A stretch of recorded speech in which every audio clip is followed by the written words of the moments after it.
Oke, selamat pagi Pak Ajis. Ini ada materi yang saya sampaikan ya. Ini mudah-mudahan jadi ilmu buat Pak Ajis, bisa digunakan pada saat kita mengemudikan ya kendaraan. Nah, biasanya untuk driver yang sudah berpengalaman itu, sebelum kita mengendarai kendaraan tersebut, kita akan melakukan suatu pengecekan kendaraan ya. Pengecekan kendaraan itu bisa saja disingkat dengan metode balok. Balok itu apa sih? Nah, metode pengecekan kendaraan untuk huruf B-nya itu adalah pemeriksaan bodi dan ban ya. Periksa ban pakai dan ban cadang. Kalau bannya dalam keadaan kondisi baik dan ban pakainya baik ya, dalam kondisi bagus, berarti kita lanjut ke pemeriksaan bodi ya. Kenapa kita diwajibkan untuk meriksa bodi terlebih dahulu? Karena di sini kita banyak yang menggunakan unit atau berganti-gantinya driver ya. Takutnya ada driver yang agak kurang jujur ya, pada saat menggunakan unit driver tersebut mengalami crash ya, atau pecah spion, hal seperti itu dia tidak bilang atau tidak ada informasi ya. Makanya kita filter oleh driver berikutnya. Terus kita lanjut pemeriksaan air radiator sama air disper ya. Terus kita lanjut untuk pemeriksaan kelistrikan ya. Periksa lampu sen, lampu rem sampai lampu utama dan air IQ ya. Periksa dulu. Kenapa kita diwajibkan untuk memeriksa lampu rem dan lampu sen? Supaya pada saat kita sedang di jalan tidak mengalami kena tabrak orang lain karena kan lampu rem kita mati ya, atau lampu sen kita mati ya. Terus periksa oli ya. Itu periksa tidak ada remesan di bagian mesin atau tidak ada remesan di bagian trombo dan mastrem ya. Pastikan rem dalam batas yang sudah direkomendasikan oleh Mitsubishi ya. Terus kita lanjut untuk kelengkapan unit ya. Cek dulu mulai dari segitiga, kunci roda ya, terus dongkrak itu kan dicek ya. Supaya pada saat kita membawa kompres ban di jalan, kita tidak teriak-teriak dengan tidak adanya kunci roda ya. Terus pastikan SIM dan KTP tidak terbawa. Oke, selanjutnya defensive driving. Nah, apa sih arti dari defensive? Ya, defensive itu adalah perilaku pengemudi yang menerapkan metode safety driving sehingga mampu mengidentifikasi bahaya dengan mengambil resiko yang paling rendah.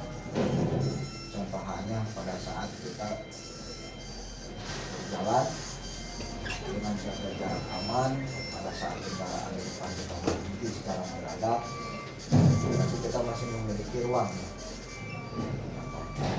Apa sih tujuan dari defensive driving? Yang pertama adalah tidak menjadi penyebab kecelakaan. Yang kedua, tidak menjadi pemicu kecelakaan, tidak terlibat dalam kecelakaan. Untuk poin yang pertama, tidak menjadi penyebab kecelakaan itu ada dua faktor. Nah, yang pertama dari kendaraan, yang kedua dari si pengemudi. Yang menjadi pemicu kecelakaan ini adalah didominasi oleh si pengemudi yang mengemudi kendaraan secara ugal-ugalan atau dalam kondisi mabuk atau dalam kondisi kurang beristirahat ya, untuk memaksakan jalan, tidak terlibat dalam kecelakaan. Ini biasanya si pengemudi tidak jaga jarak aman. Contoh potensi kecelakaan ini apa? Yang pertama adalah jalan yang turun dan belok-belok, berarti pada saat kita menghadapi jalan seperti ini kita kurangi kecepatan. Pada saat mau memasuki tikungan, kita selalu membunyikan klakson ya terlebih dahulu. Terus pengendara roda 2 yang lampu sennya ke kiri, ke kanan ya. Nah ini apabila kita menghadapi seperti ini, kita memberikan klakson atau memberikan satu tanda ya. Pertigaan dan persimpangan ya, pada saat pertigaan dan persimpangan kita kurangi kecepatan ya, terus muatan yang berlebihan. Oke, saya lanjut 5 langkah dasar defensif driving. Yang pertama adalah pahami dinamika kendaraan, jaga jarak aman dengan mengemudi, selalu awasi kondisi sekitar, waspada blind spot, hindari distraksi dan penghambatan jalan ya. Arti dari pahami dinamika kendaraan, kita harus memahami panjang, lebarnya, tingginya ya, sampai jarak sumbu ya. Tujuannya untuk apa? Pada saat kita berjalan, kita menghadapi penutupan jalan dan kita diarahkan untuk mengambil jalan alternatif. Nah, jalan alternatif tersebut bisa tidak dilalui dengan kendaraan yang kita dahului ya. Nah, jaga jarak aman zona mengemudi. Nah, jaga jarak aman zona mengemudi ini barusan kan Pak Haji masih salah ya. Misalnya jaga jarak aman mengemudi ini adalah dengan menggunakan metode waktu. Nah, metode waktu ini kita 1000 dan 1, 1000 dan 2, 1000 dan 3, 1000 dan 4 ya. Diterapkan pada kendaraan lingkup dalam kondisi cerah, siang hari, kondisi malam hari tambahkan 1 detik, dalam kondisi malam hari ditambahkan 2 detik. Tahu tidak cara penggunaannya seperti apa? Belum tahu ya. Bisa kasihkan ilustrasi ya.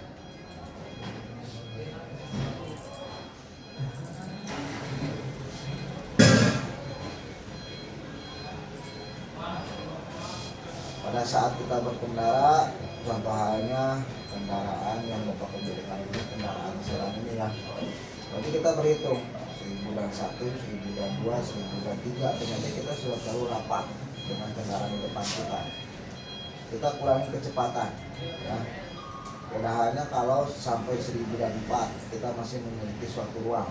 Nah ini tujuannya adalah apabila si kendaraan tersebut berhenti atau mengerem secara mendadak, kita masih ada ruang untuk menghindari ya. Nah,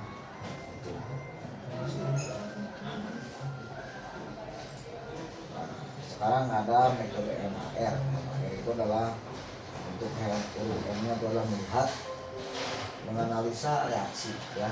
Nah ini digunakan pada saat kita mau mendahului kendaraan lain. Contohnya,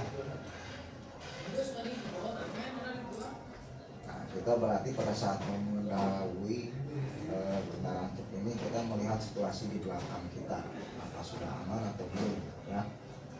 Terus kalau sekiranya sudah aman, kita bergeser ke samping kiri ya atau samping kanan, lihat di depan kita apa situasinya sudah aman atau belum ya. Apabila sudah aman di depan kita, baru kita masuk ke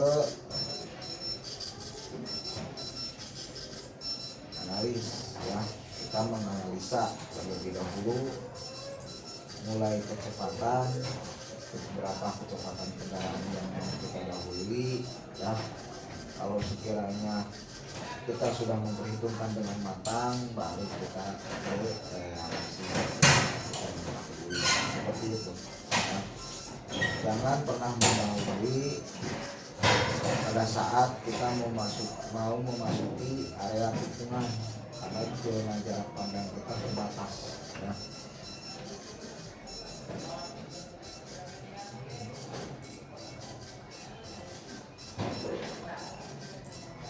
Awasi kondisi sekitar. Pengguna kendaraan harus mengarahkan pandangannya jauh ke depan supaya bisa mengkalkulasikan kecepatan dan jaga jarak aman. Kita wajib untuk mengawasi kondisi sekitar. Contohnya area-area yang rawan longsor, ya. Terus area-area zona sekolah, ya. Terus area-area padat pengguna kendaraan, itu wajib untuk konsentrasi. Ya.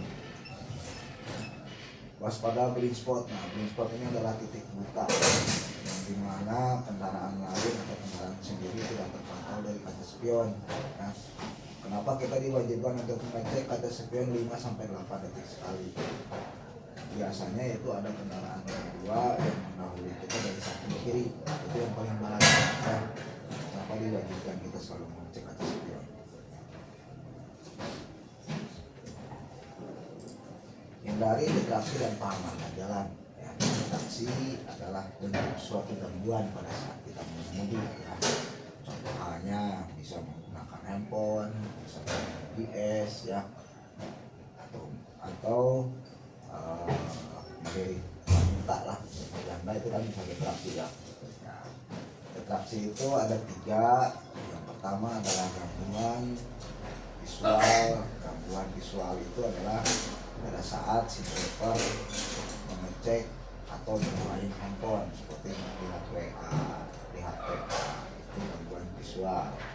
Nah, untuk gangguan manual ini, nah, si driver melakukan aktivitas seperti merokok, ya, atau tadi itu ada wanita lagi nongkrong dan gangguan manual. Terus gangguan kognitif itu adalah gangguan pikiran. Gangguan pikiran itu contoh halnya pada saat kita mau berangkat dari rumah atau berangkat ke kerjaan, bisa jadi ditagih pinjol, ya, itu gangguan kognitif. Kalau sudah rumah tangga atau bertengkar dengan istri, itu gangguan. Atau pada saat kita jalan kita mendapatkan kabar yang kurang benar, ya, itu yang paling itu gangguan. Jadi saya tekankan, apabila si driver bila menggunakan handphone saat mengemudi, itu dipastikan si driver akan kecepatan, ya. Terus terkait kecepatan kita sudah dibatasi, ya, tidak boleh melebihi dari 60 km/jam. Nah, apabila melanggar, driver akan dikeluarkan pada saat itu juga, tidak ada toleransi. Yang kedua ini sanksinya tidak ada toleransi sama sekali. Nah, jadi hati-hati pada saat kita mengendara, kita tidak boleh melebihi dari kecepatan 60 km/jam. Intinya kita jaga keselamatan, ya, dengan menjaga kecepatan, ya. Oke, mungkin sampai di sini ada pertanyaan. Untuk misalkan kalau untuk merokok ya diusahakan jangan. Kalau mau merokok ya kita lebih baik pada saat merokok, ya. Takutnya pada saat kita merokok di depan lah. Kayaknya ada lagi? Kita cukup. Oke, saya tunggu sampai jam 10:30 untuk membawa nomor rekening dan berikut HP-nya, ya. Pastikan HP-nya ada, karena kalau HP-nya tidak ada saya belum berani untuk mengaktifkan ke sistem untuk mengeluarkan kontrak kerjanya. Nah, oke, monggo silakan.